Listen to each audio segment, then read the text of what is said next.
Hello, everybody. Welcome to another VanHack webinar. Today, we're going to be talking about remote onboarding. Super excited to be here with our head of HR, Mayara. So we're going to get started in just a second, but before we do, always want to have a quick sound check. So can everyone in the chat see us, hear us? Hi, Christian. Hi, Tadas. Hi, Alana, Gabriel, Juliet in Gastown. Simon from Vancouver, hello. Can you guys see us, hear us? Are you there? Just want a quick, if you can say in the chat yes or hi or something, we know things are working. Okay, great. Thanks, Abigail. Thanks, Christy. We are good to go. Thank you, Sarah. All right, great. So this is the second webinar of our two-part series on remote hiring. We're going to talk about what, so in the first webinar, we talked all about finding candidates and hiring them. And now we're going to talk about what to do after you've actually hired the person and how to onboard the person to your team. So if you're interested in the first webinar, we'll put a link to it in the chat and you can watch it later. Of course, we're just going to get started in this webinar.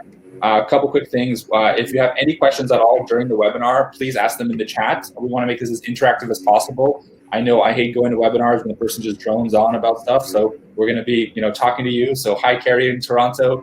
Hi, Simona from Guelph or Arkel.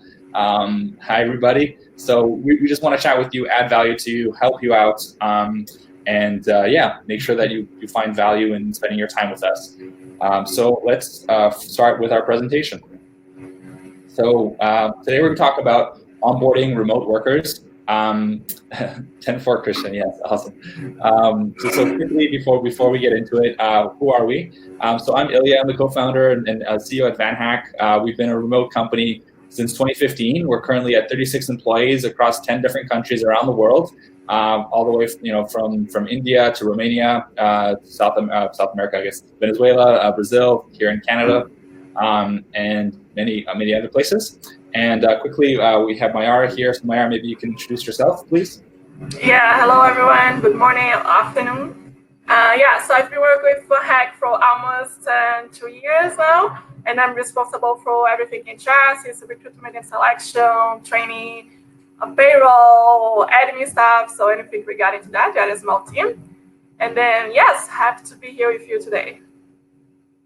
Awesome. Thanks, Mayara. And yeah, that's my first tip of the webinar. If you don't have a great person like Mayara to help you with everything HR related, maybe you're a small company, startup, just getting things started, and you think, oh, HR, that's something for those big companies. You're completely wrong. You need HR as soon as possible. So it's been really great having Mayara on the team, and she's helped transform our company and helped with a lot of key metrics like retention, engagement, and of course, helping us hire great people too. So yeah, that's tip number one.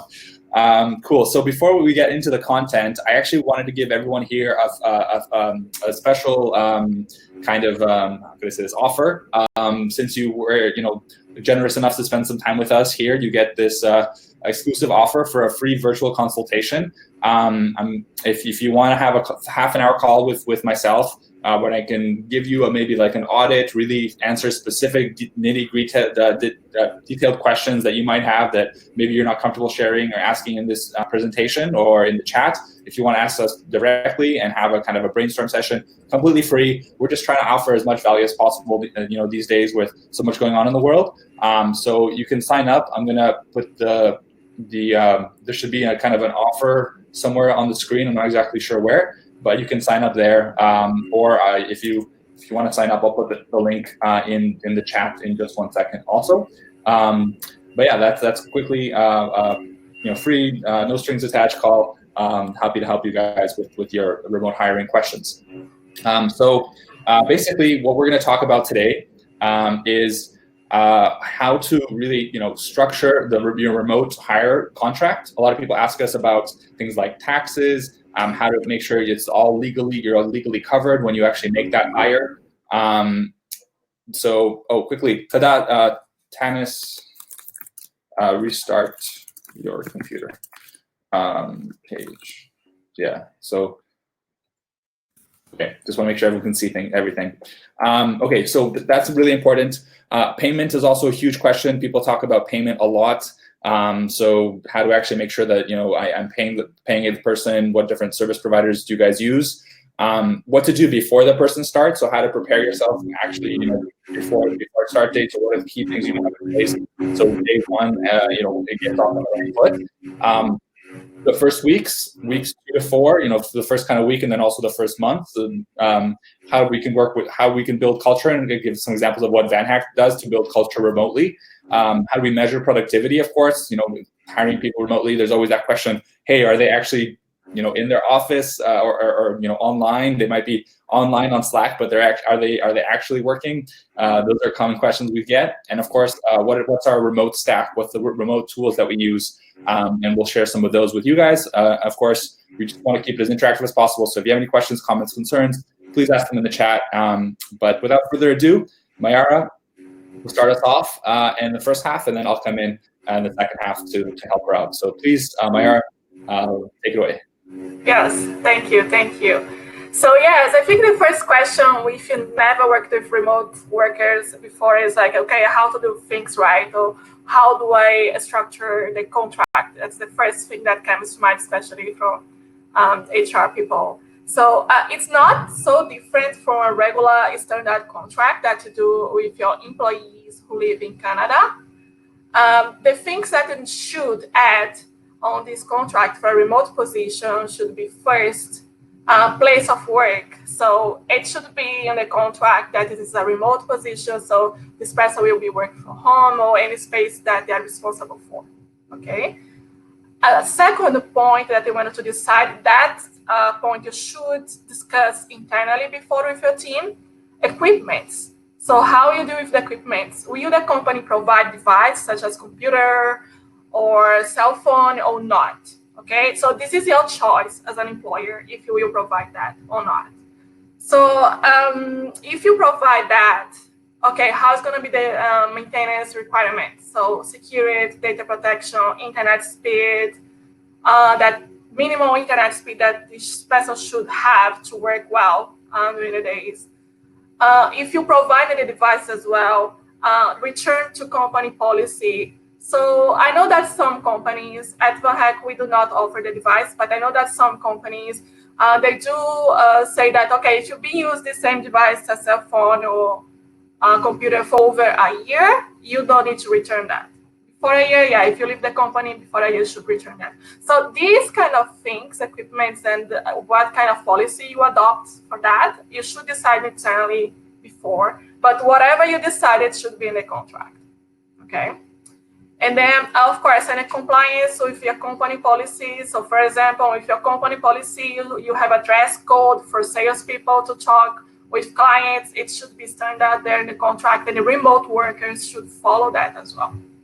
Okay. And then another point that's an option for you is allowance to cover office-related costs.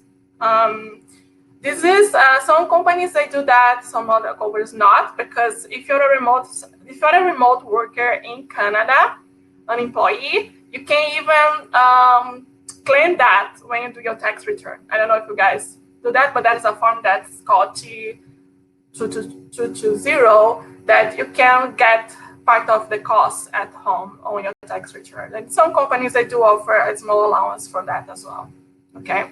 So this is like the main points that you should think to put in a contract, an employment contract to a remote worker here in Canada. Okay, so next. But you can also hire a remote worker outside Canada, right? So usually you can hire this person as an independent contractor, or you can outsource the payroll on the country where this person is living. So if you outsource, this person could become an employee as well, okay? So thinking about that you hire someone remote outside Canada, and if you decided to hire this person as an independent contractor, just make sure that the lawyer review this contract first. So you make sure that the fundamental clauses are all right and outstanding there. So these are some of the terms that should have this contract, okay? So that's independent consulting service. This person is not an employee for your company.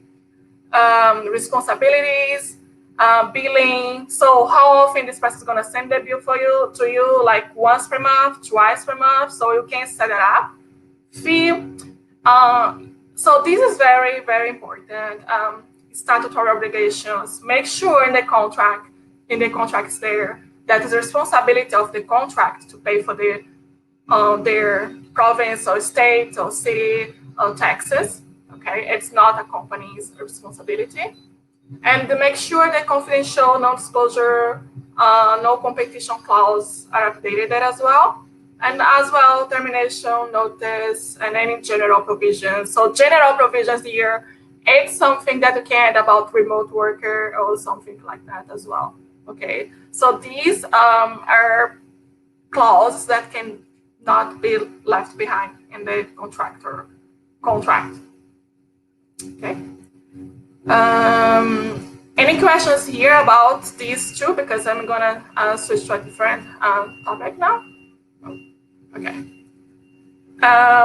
So how do we pay remote workers? So if they are outside, if they are in Canada, you can use your regular payroll solution. Okay. If they are outside Canada, you can go for TransferWise. So at VanHack, we use TransferWise as an employee to make all the payments. Okay.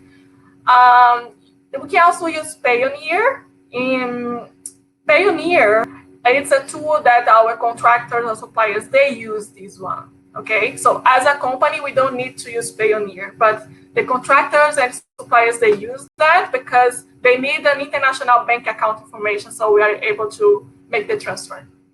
And then comparing Payoneer to PayPal, Payoneer has ways less tax, like processing fees to pay. Okay, but some countries, they didn't work with TransferWise and Payoneer, so we can use PayPal as another option as well. And then so PayPal, in our experience, has a little bit like higher processing fees, so people usually do not opt up for this one. Okay. Yes, Abigail, that's correct. So they will be subject to the tax of the country where they're located. So if you hire a contractor outside Canada, so the tax are really not related to Canada, it's always the contractor, you pay the tax for the country where they are. Okay. Okay, so let's say that you already have your contract. Okay, you decided whether this person is an employee or a contractor. So what are the things that you should take care before this person will start to work? So it's gonna be very similar when you hire someone to an office. Just keep the mindset that you should think about that's what I have to do before, because I came for an office environment before to start work with VanHack. And then my challenge when I started VanHack was, how can I think and to do everything inclusive to remote workers, right? So that's gonna be the challenge for everyone. So the thing is just adapt here. You need to have some flexibility. Also, first tip, prior the start date of this employee or contractor, get all the documentation required signed before the start date. So do not wait for the first day of the person to be sitting down and going through forms or going through any kind of agreement. So to sign up, get that done before. So get more time to interact with this person in the first day. So another point, it's send instructions through email, like very specific instructions. Think that this person has no one to knock on the door. So this person needs like a little bit of clarity, what to expect for the first day or first week. Okay, so send instructions through email with at least some tools that they will need, not all of them, and the agenda for the first week. So schedule all the meetings that this person is going to attend. Send online onboarding videos on selected dates. So we have an online onboarding video that was recorded by Ilya, very nice one, that they received like once or twice per week that helps with the onboarding going on. Like, so they always get some news through the week. And then select that's a very nice point as well. Select a buddy to support the new hire. Who is a buddy? At VanHack, we call big sister or big brother, okay? So you will assign someone who has been working for some time in your company, who understands very well about the tools, how is the company culture. And this buddy will help this new hire to navigate through the first days or first months in the company. And then this buddy is not a formal coaching, it's not like a mentoring program, it's informal, okay? So this person is gonna be the one that, this person is gonna be on Slack or through email or have a chat. Oh, I'm in trouble here how to use this tool, can you help me here how to use this tool or how to set up this tool? Or what's the best way, how I cannot reach out to this person? How is the best way to reach out to this person? So this buddy is going to be the person who's going to be helping with small things that makes all the difference when you're starting a remote company. Okay.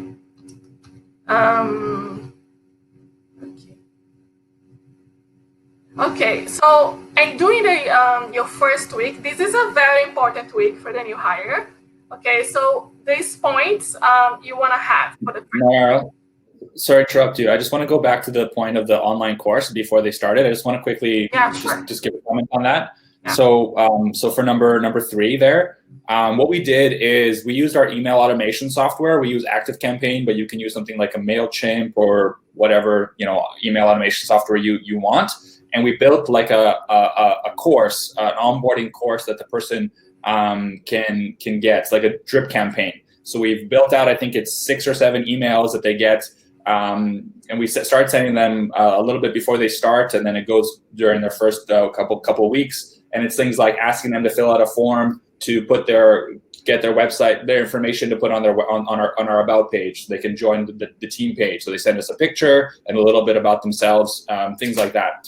And then we also have pre-recorded videos. We used our own platform that we built, but you can use Thinkific. You can even make unlisted videos on YouTube. Just get a slide share and record yourself. So you don't have to have you kind of do the Khan Academy flipping the classroom, so the person can watch the videos and then afterwards have a more in-depth discussion with Mayara or HR or someone else, their hiring manager, things like this. So we found that really helps automate things. So when a person comes on, they don't have a lot of questions or as many questions as they would have otherwise, because we've answered kind of most FAQs during that online course, and that's been really helpful.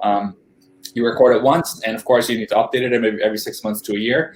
But we found that it's been really useful. And if anyone has any questions specifically about how to set that up, please book a call with me and we can go into more details. So yeah, I just wanted to talk about that one quickly. Thanks, Mayara. Yeah, no, that's a good point. Thank you. Yeah. So so on the first week, you want to have for sure the HR onboarding call, the direct manager onboarding call. You want to introduce this new hire company-wide. So what we do, we introduce them to Slack and as well in our team meeting on Friday morning. So we introduce like in different ways.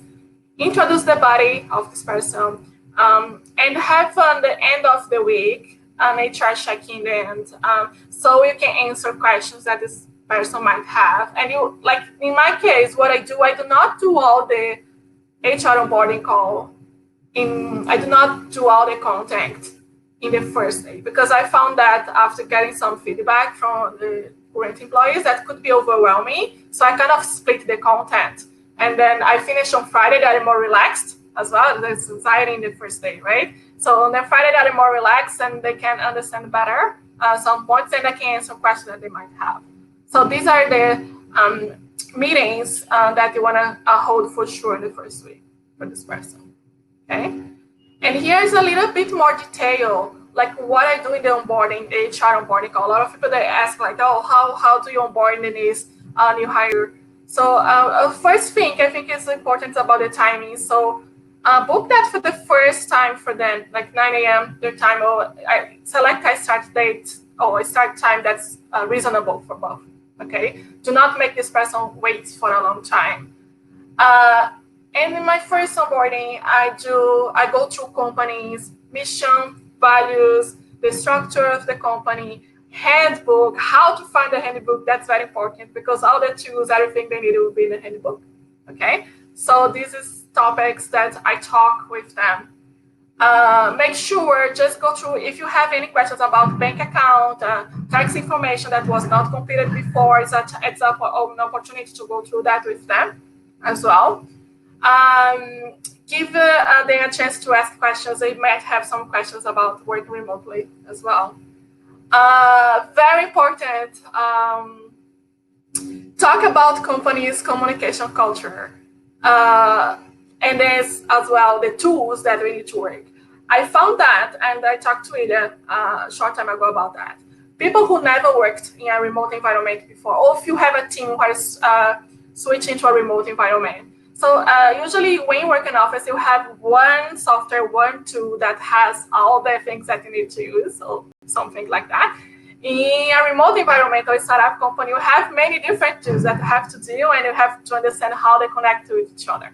Okay, so keep some time in your HR onboarding to go through some of these tools and give some advice on how to better use that and which ones they need the most for now.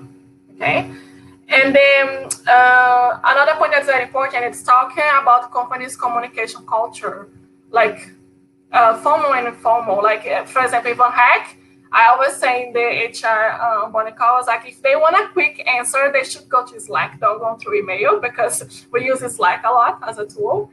But if you need something important to register, use both. Okay, Slack and email. So this kind of message is very important to help, and it helps the person as well to communicate better in the company. Okay. And then after that, we also have the direct manager onboarding call. So this is all about expectations, right? So if you have your direct manager, the direct manager is gonna sit with this person, and they're gonna talk about what time this person should be aligning. So questions on Slack or any kind of communication they need to go through, expectations of the role, their team communication style, one-on-one schedule. So usually we always suggest the managers to have one-on-one schedule with their teammates every week. And how to use the tools as well. Because, for example, we have general tools that everyone in the company uses, such as Slack, email, or Asana, but there are others that are specific to different areas. For example, salespeople, recruitment team, they use different tools, right? So it's the direct manager responsibility to expand and go through these tools as well with this new hire. Hey, Mayara, I'm just going to jump in again on this. I just really want to underscore this point that making sure that the person understands what is expected from a communication point of view, how to communicate is much more important when you're in a remote team, because you can't just walk across the hall or say hi to the person at the water cooler or the team in the lunchroom or something like that. So making sure that the person understands that they need to be replying quickly to messages, from managers or not, or what the etiquette around that is.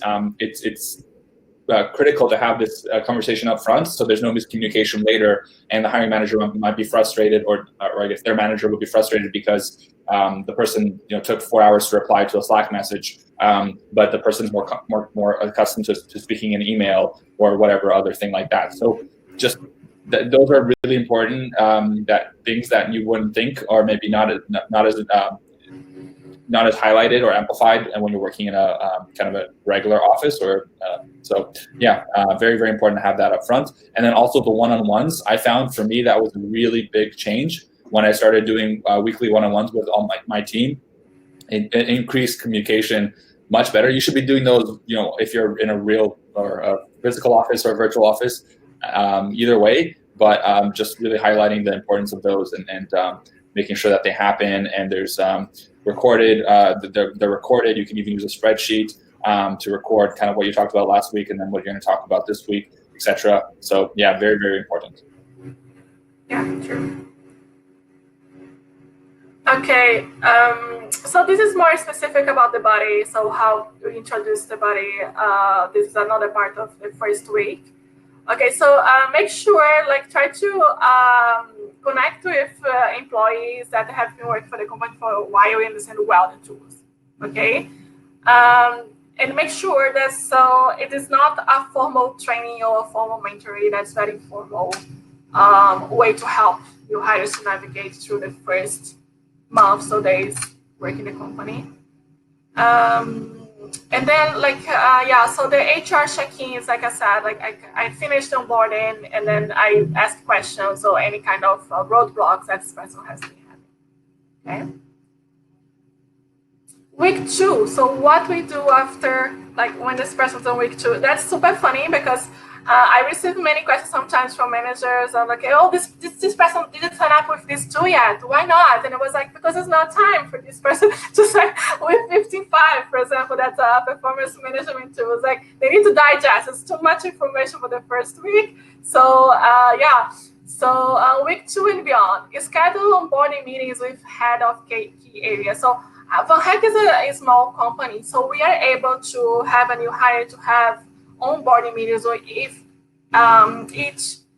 key department. So they have with sales, marketing, they have with events. So that's a very nice, they go through all these meetings because they have a very clear understanding how the company operates and what the other people do in the company as well. So this is very nice. And also book check-ins with 30, 60, and 90 days when this person starts. It is really a check-in. It is not a performance evaluation. It's not like that, okay? You just wanna like what I do. I have different kind of questions like for 30, 60, and 90 days check-in with this person. So first 30 days, I will identify more like what this person is facing, how is this person feeling, if there is any problem, so any tips that I could give. 60 and 90 days are more follow-up questions. In 90 days, I go through like how was the selection process, what did I say about the position, it's really what's happened to you, it's like it's really the position that we were expecting, or anything that you're feeling happy, anything that you're feeling sad. So this is what I do in 30, 60, and 90 days, okay? And then if you don't have an HR in your company, get the direct manager to do that, okay? So both should be worried about the well-being of the professional, for sure. Okay, so how is this meet with the stakeholders, with the key area of each department? Usually it's 40, 30, 45 minutes with a meeting with all of them when they go through the process. For example, if it's a recruitment team manager who is there, he's gonna explain how is that, because VanHack is a recruitment company, right? It's a tech company who does recruitment, actually, how Ilya says that. And then it's very important to everyone to understand how is the recruitment process at VanHack. So these managers gonna introduce how is the process for the company, okay?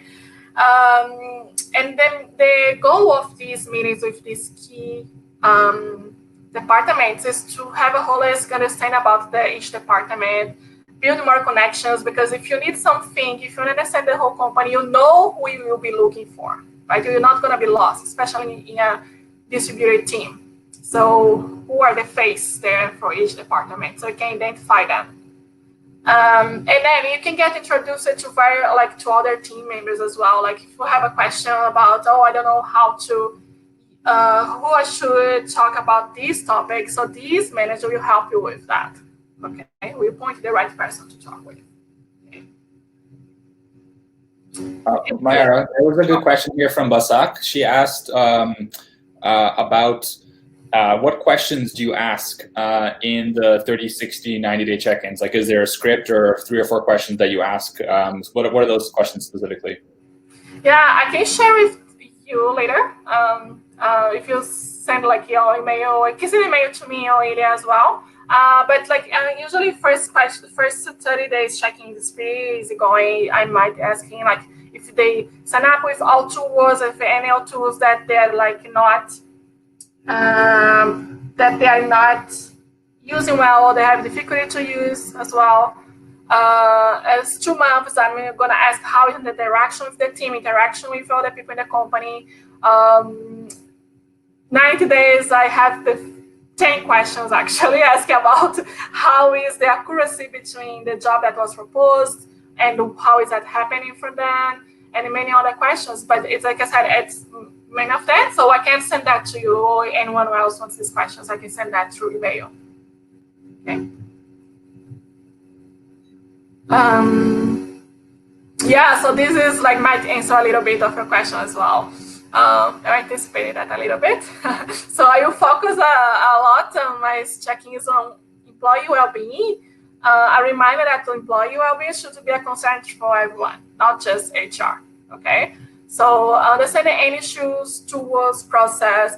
I'm gonna give an example how is it important to have a check-in. Once I had one of these calls with an employee who was working with the company for 30 days, and she was pretty concerned because she was working different time zones. So the time zones are going to be always a challenge. Okay. And she was concerned because she was not able to answer Slack messages outside her time zone. And then people are texting her, and she was seeing her Slack message to many, and she was kind of getting very anxious about that because she was not able to answer all of that. And then what I just told her is like, it's something that you should add to your handbook as well, on how to use Slack properly on all the tools. It's like, okay, you should educate people about your work hours, right? Okay, I'm working this time zone. Sorry, I cannot answer you right now because I'm working this time zone. Maybe I can answer you tomorrow. Use you do not disturb mode, like the same that you have in your phone when you go to sleep, and use that when you leave, you finish your work hours. Just put a do not disturb mode there, so you'll be quiet. So you kind of need to deal with this kind of, and that's what she was much more relieved after that. And it was okay. I thought I have to be on and answer all the time. No, you have a life, right? And that's another point of concern of people, like when you finish work and start your life, like when you work from the same place, right?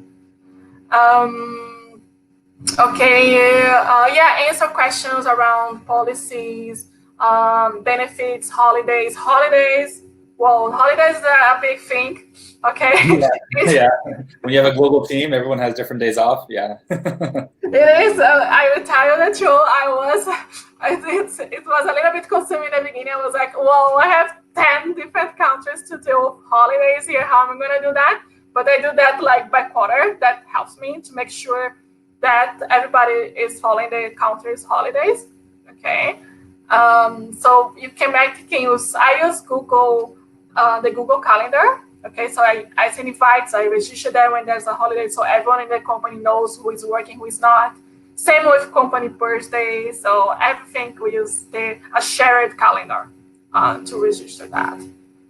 The direct manager, what the direct manager should focus on these check-ins, like productivity, how's the productivity going, what's the expectation for the 36 next days, if this person is being able to work well with the team, okay, task, role, specific questions that they might have, what this person should focus on the first days and what's expecting after these 3 months by the direct manager. So it helps a lot so this person knows what's expected for them, okay? Just quick thing about holidays.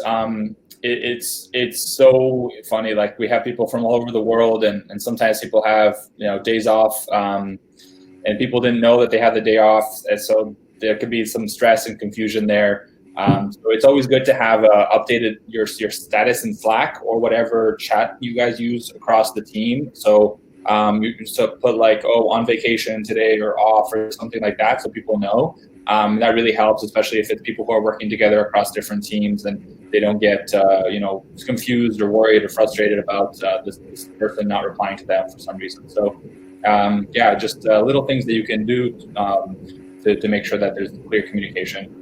And then one funny thing that happens is what do you do when someone who's, let's say, from one country goes to another country and works in that country for a couple months, and there's holidays in the second country? Do you give that person the holiday of the country they're currently in or of the country they're from? So it's a funny situation. We currently have them do the holidays from the country that they're from, but it's something you need to talk about with your team.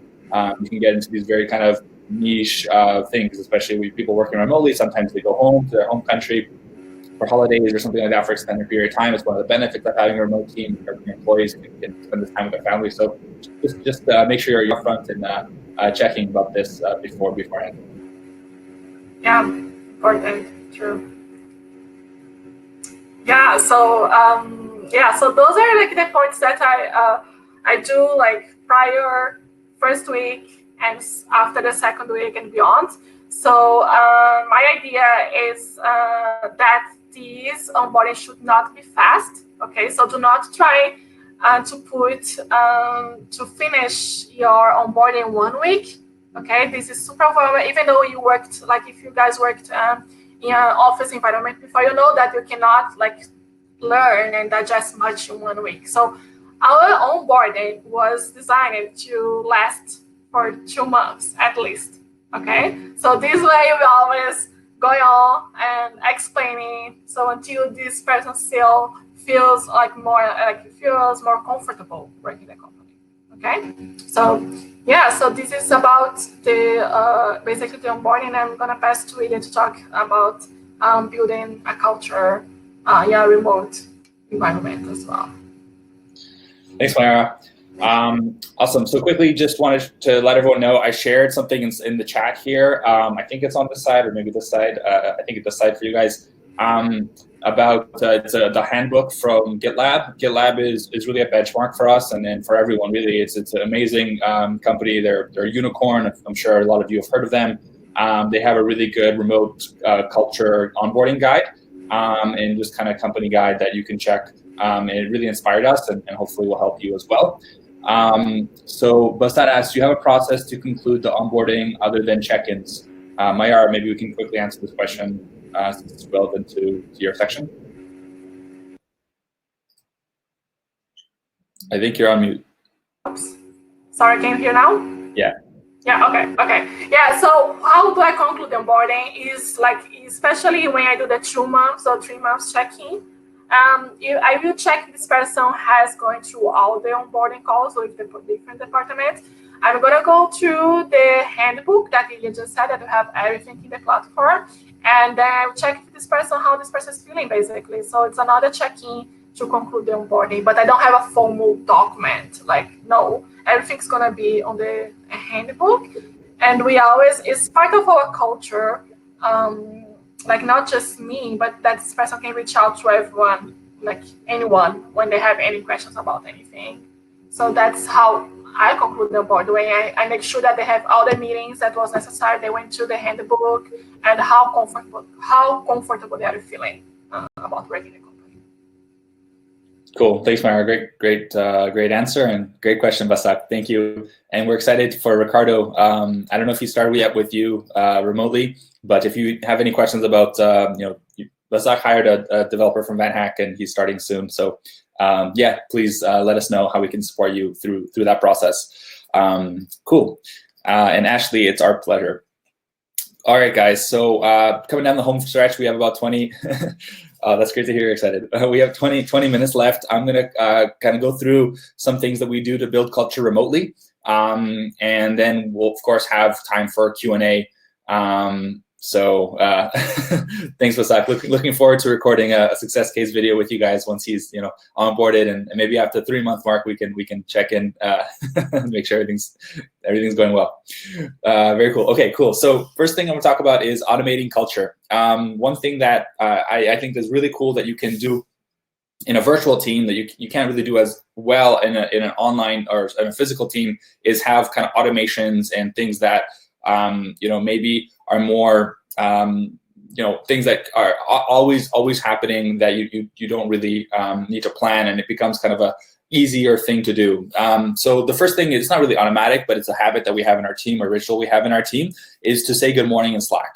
So we don't have a physical office that we can walk into and see the person, right? You can't just do that. So what we do is we start with everyone, when they log in, you can see here that Aditya, who's currently in India, was 2:19 my time, and Maria, who's in Portugal, 2:26 a.m. This is Pacific time. So just for you to see, like, they're doing it on their time in the morning, and then when other people get online, they also say good morning. And there's always cool emojis and people saying let's finish the week strong and things like that. It's really nice and motivating, and one of my favorite things. So I suggest that you guys do that for your company all the time, even if you have a kind of a hybrid team. I think it's really nice. Sets the tone. I don't know how we started this. Just someone just started doing it, and now it's really great. It's one of my favorite parts of my day is logging into VanHack Slack and saying good morning to the team and kind of getting things going that way.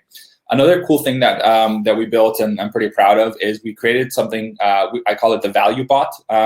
So there's no place in a physical or in a virtual office to put your values on the wall. There are no walls, right? So you can't write down the values that you have and have them displayed for people to see all the time. So what we did is we being a tech company, we built a bot that every morning at 8 a.m. Pacific time, but it could be any time, of course. It randomly selects one of our values and posts it in Slack in our team channel. So I just chose this one. It's one of our values that we have no borders, and we posted there, and then people kind of get automatically every day a reminder of what our values are. So when people working with VanHack, they quickly learn in the first days, the first week, there'll be a different bot message or different value. So they'll learn our values, or at least that's the intention, that they'll learn our values and kind of know what we're about that way. So yeah, that's a really fun thing that I like. And then a new thing that we just started using is, we started connecting it to our Slack channel. So we use this tool called 15.5, which I'll talk about a little more detail soon. There's a lot of these kind of tools that do performance management and kind of check-ins, OKRs. Another one is 7 Geese. But 15.5 has this feature called high fives, which is our virtual high fives that people can give each other. So you can see a few here. And this is actually a screenshot from our team Slack channel, where I was able to integrate the 15.5 into our Slack, and it automatically posts any high five that is given to a team member. Because what I was seeing is there was a lot of really good high fives happening inside the 15.5 platform, but no one was really, or only people who were getting the high fives were seeing them. So I decided it would be good for the whole company to see, when people are doing positive things. I'm a big fan of, praising in public and maybe giving not so good feedback in private. So this is something that we did recently, and it's been really nice. You can see there's also some emojis there, and yeah, people are engaged in it, and it's really nice to see that people are helping each other out and giving this positive feedback. Another thing about productivity, just talking about that quickly here, is that a lot of big challenges that people have when they're going remote or working remotely, or if someone decides to work from home for a day, or I guess in our case here now globally for the last 3, 4, or 5 weeks. Because you don't really know if they're actually performing, or if they're doing what they say they're going to do, if they're working the hours, etc. I think there's a big shift right now happening around the world where it's not longer about how long you're sitting at your desk, but really about the output. So that's the first thing I would say, is focus on that output, not necessarily the amount of hours, because frankly, you're not going to be able to track their hours. And I've gone back and forth on this, and I think there's a lot to be said about hours during remote teams. Like, how are you going to know if someone's working 40-hour week, or are they working 35 hours, or are they working 55 hours? And how are you going to measure that? And do people who work 55 hours then get to save up that time and then take a day off? Like, how does that work? So we've just decided at VanHack to say, listen, you're going to be professional, you're going to be adults. Some days you're going to work more, some days you're going to work less. The good thing about remotes is, you can't go and you don't have to ask for permission to go for a doctor's appointment or something like that. You can just book it if you need, and just be responsible about it and smart about it. So that's as long as the person's output is there, as long as they're making their sales quota, or they're able to release features on time, etc.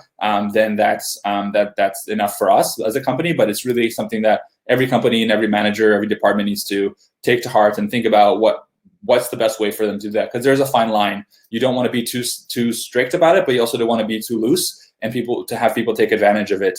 And we definitely have been burnt out. I'll say that we have had people abuse this policy, and it's something that we've started to become much more focused on, and saying, hey, do you like sooner rather than later, not giving people as much leeway as we used to before. So that's important. Quickly, Elisa asked a good question here. Do you have social events or virtual social events? What are some examples of things you do? This is something where I think we last year we did maybe I think one happy hour as a team. And now we've implemented a social kind of happy hour once a month. I think it's on the third or fourth Thursday of the month. We also have team yoga class. Yeah, exactly, Mayara. I think you led team yoga this today and tomorrow as well, right? Maybe Mayara, do you want to talk about the yoga, because I wasn't there this time? So we started doing. This is a very nice question, Alicia. The things that we do to build this culture as well. So we do have the happy hour, as Ilya said, we said last year, but this year we are trying to do that more often, at least once per week. Okay, so you don't have a subject in place, you just let go like with anything that people feel like talking. We have the team yoga class, so we have I share my screen. I'm not the teacher, okay, but I share a very nice videos with yoga classes, and then everybody turn on the camera. That's nice because we exercise together. That's very nice ritual as well. And another thing that we can do in a remote environment, and that's another challenge, is to celebrate important dates together. So, for example, if you have an important milestone, like quotas or something like that, celebrate. Find a way to celebrate that. Like, for example, last year at VanHack, we have the company anniversary. We celebrated 4 years, and then I was like, okay, how we can celebrate? We cannot go out for a barbecue. We cannot have dinner together. So how we will do include everybody? So we gave a voucher so everyone could go do whatever they want, but they should take a picture doing that, and they should celebrate in the certain time, during the anniversary of the company. So some people, they went to have dinner with someone, they went to an adventure, they went to hiking somewhere, they went for a little trip. So trying to find these ways to include everyone. And the fun thing about that, it was sharing the pictures with the whole team. So everybody was seeing what each other saw, and everybody could celebrate together, right? And same thing we do with our Christmas or New Year's party, right? So we have a schedule. We have a schedule that we play games. We sometimes do this similar. We ask them to go out with someone from the family. We have a kind of surprise during this meeting. So this is our way to build culture, because we do that every year. We can add new dates, and then in the same time you including everybody. So this is the catch, and it's our way to build the culture as well. Yeah, no, I can't stress enough how awesome those celebrations are. I think by giving people a gift card, I think we do $150 to every one of the team, and we just say you have to spend this money by X date. So they just can't keep the money. It allows them to do something that they like. So it's different that, okay, if we're all going to go to the same restaurant, and it's nice, of course, having everyone together in one place, that is really nice. But also there's something cool about saying, hey, listen, use this money how you want to use it, right? If you want to go to a movie or take your spouse to a really nice dinner, or if you want to, we had one of our team members rented a Ferrari in Abu Dhabi, or it's kind of cool things that people can do that are really engaging for them. And then you have on your team meeting, you just have everyone share their picture, and then give a little bit of this is an explanation of how I use this money, or how I celebrate it. And our Christmas party, which is always the last call of the year, we have a virtual Christmas party, so everyone comes with, last year the theme was white, so everyone was in white, kind of like a New Year's theme, but the year before we had Christmas theme, so everyone had their Christmas hats and decorations. It was really fun, and we do a little trivia and things like that. I think it's a lot of fun. So I just want to be cautious of time, where we only have 10 minutes left, and I do have a few things to talk about. Actually, we just have this last slide, is those type of software tools. Let's quickly talk about that, and then I really want to get into questions and answers. Okay. So very quickly, our remote stack. This is what we use. Slack, of course, is our virtual office, as I'm sure everyone almost has this. How we keep important files accessible to every remote worker. Actually, we don't have Google on this, but Google Sheets or Google Drive should definitely be on the slide. So great question, Gabriel, and that actually should be there. So we use Google Drive, and we have different folders per team. So you have we have the growth team folder, and every different team has their own folder where we have documents that are specific there. HR has very sensitive documents inside like employee contracts and stuff with salary information inside of their own separate drive. So everyone has that. But the default that we have on our drive is everyone can read things that are not private. So you can, if you want to search in a Google Drive, you can see like different presentations and things like that, and it's pretty useful. We're also big users of Asana. I would say like Asana has been really good for us in the last couple of years. We started using it in the beginning of 2018, so coming up to I guess two and a half years almost. And it's been really good. I'm a big fan of it. It's really been good to manage tasks, get everything on the same page, get things done faster. I already talked about 15.5, but if you don't have a tool like 15.5 or 7Geese or one of these performance management tools, get one. It is so important. What it allows you to do is have everyone on your team give a quick 10-15 minute check-in, writing about how their week was, giving a score of 1 to 5 of how the week was. It's so valuable, because me as a manager, anytime someone says 3 or under, I know, hey, I need to talk to this person. So I always message them on Slack, ask if they want to have a call, ask them what's up. And it's a really easy way for them to tell me that things aren't exactly going the best way. So I can quickly, I don't have to wait a month or 6 months or whatever. I can quickly dive in and solve a problem if needed. And it's really cool because they also give you an aggregate score, so you can see your company's kind of weekly score out of 5 going up or down, and kind of as an HR and culture function, you can really understand, hey, are the things that we're doing bringing that number higher or not? So you have that data-driven kind of culture, which is really cool. And then last thing I'll talk about is Confluence. There's a lot of these different handbook wiki tools. We chose Confluence, but Notion's growing a lot, and there's a few others, I'm sure. You can Google around and find, but having something like this is so critical. Before we had a Google Doc, that we just had everything in a Google Doc, and you can just Control F and search in the Google Doc. And so that was Christian, I'm sorry, I get distracted by your messages. Yes, I completely agree with you there. So having everything Google Docs is a good place to start, but having Confluence is really nice. We also connect Confluence with Slack, so anytime there's a new process updated, it directly messages the Slack channel of the department the process was updated for, and people can see that and click in and read it, and so it's really nice. I find myself saying, hey, is that in Confluence, or have you checked Confluence? Quite a bit. Cool. All right, I believe that is it. Here's an example of our Confluence just for you guys to take a look. All right, so some tips quickly. Make sure, check-ins, we talked about that a lot. Communication, especially for first day, making sure everyone is on the same page. They know what to do, all the different software. It's so important. Video calls, phone calls for sure, much better. Have the handbook handy.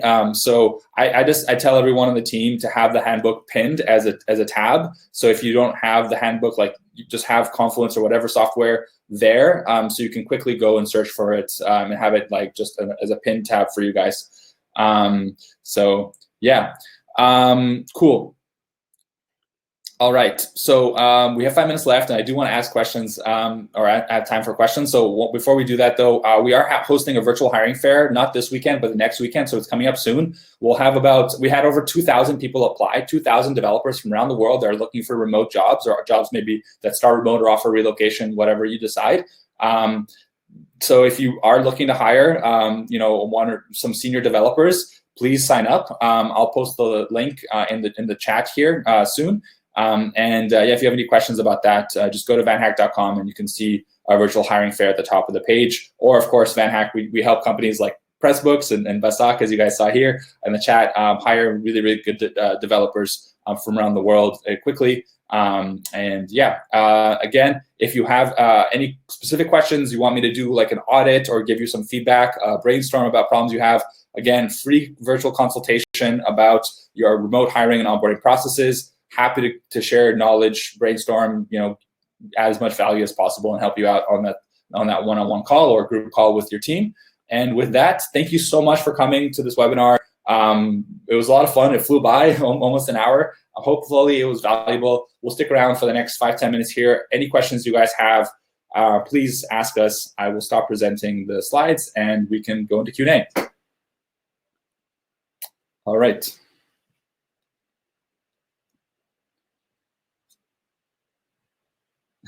Our pleasure, Simona, and Basak as well. Glad it was helpful. I just have a quick question, if no one else does. What was the kind of best part of the webinar, or maybe surprising thing that you didn't expect to learn? Oh, here we go. Juliet asks, have you designed a new employee community to gain connections across the org? So Juliet, I'll quickly answer this one. Our team isn't so big. We only have like 35 people on our team. So everyone is just, there's not that many new employees. Maybe we have 2 or 3 people starting a week maximum. So we don't really have that. I think maybe you're at a large organization. But I would maybe have some kind of like increase the buddy program, or have a special like newbies channel or something in your Slack instance, something like that. Jocelyn, how do virtual hiring fairs work? So it's basically what we do is we realize that so what we can do virtually and a virtual hiring fair is we can set up, let's say, 10 interviews for you back to back to back to back to back. Oh, that'll really help you interview a lot of people in a short amount of time. So what we'll do is we'll get your job description, we'll understand who you're looking to hire, we'll do an onboarding call, then we'll choose from the 2,000 applicants, we'll choose the best, let's say 5-10 developers or candidates for you, and then we'll book you those interviews in for you. So you can spend, let's say, from 11 a.m. to 3 p.m. on the day interviewing developers or interviewing quality candidates, and you can kind of blast through your hiring process. So instead of it taking 3-4 weeks to interview 10 people, you can interview those 10 people in one day. And we found that efficiency is really, really helpful. And then because it's virtual, you can have developers from around the world, so you have a much more quality and much more diverse candidate pool to choose from. So yeah, Jocelyn, I hope that answers your questions. If you have any other specific questions about that, please email me, or I'll share the link for the virtual hiring fair. You can just sign up there, and our team will be in touch with you. Elson, you're welcome. Gabrielle as well. I was shocked about learning about to. Yeah. Okay. Cool. Glad. Any resource to pay range for engineers? Salman, that's a good question. I think nothing comes to mind right now, but I think that's a salary for remote engineers is a really good question. So we'll maybe come up with a resource for you and share it out.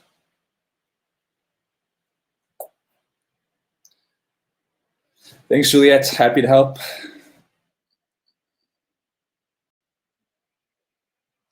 Amanda, Ashley, Melanie. Thank you, everybody.